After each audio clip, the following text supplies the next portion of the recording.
I'll try to help you with why your SUMIF is not working. And here's a few things to go through. So we have a SUMIF here. We have a range that we want to look at, which is the month. And then we want to look at a criteria, which is going to be the C1 column. I could type in quotes, January. And then the sum range is going to be this revenue here.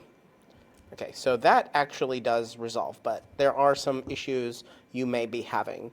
So if I go into my reference and I add a space, with data validation, I see that that's different, but you might not see that's different. If I add a space here in January, I'll get 0. This space could also be in a reference. So I can select here, and it would still be 0 unless I go and change this January to January without a space. But also, this space could be inside of your criteria here, where you're looking. And you might not know that you're missing out on some numbers here. So one quick fix there is to select data, data cleanup, and trim white space. So right now you had none, but if we added a space, add a space there, and then data cleanup, trim white. There it is. 2 of them have been cleaned up.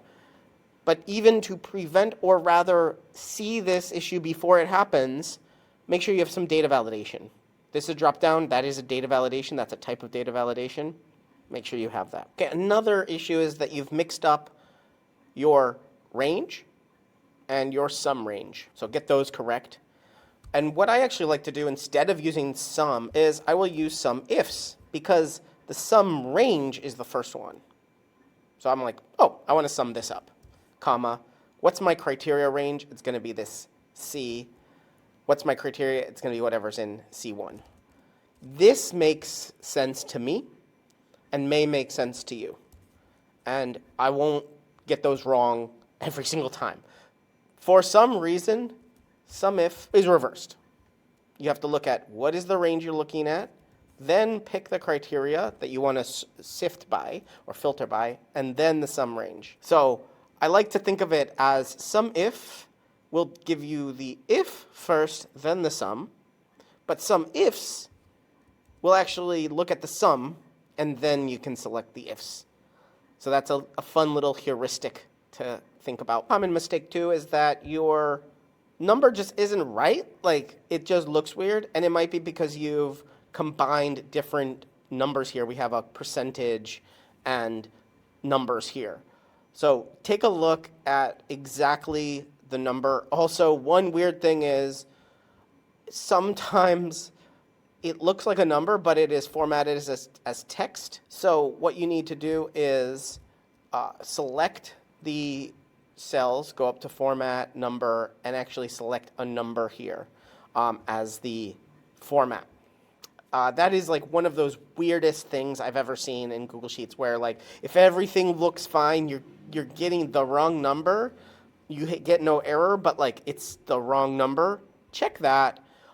Check that you're not viewing the number in a different way than the actual number underneath.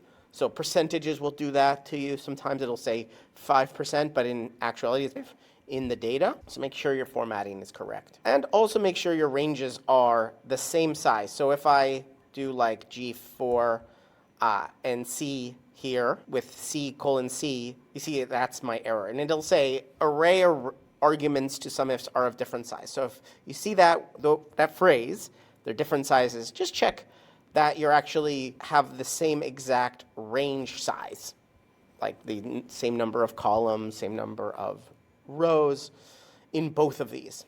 That will throw you an error in some if and some. So even if I do 10 and C5, might be wrong. Just take a look at your actual range here. So we want G to G and C to C. So you see here we have 2 very different ranges as well, and we're getting 0. So we just need to make sure these ranges are the same. You're watching Better Sheets here on YouTube. Make sure you check out this video or this video and subscribe right now to get more tips, tricks, how-tos, get more out of your Google Sheets than you ever have before.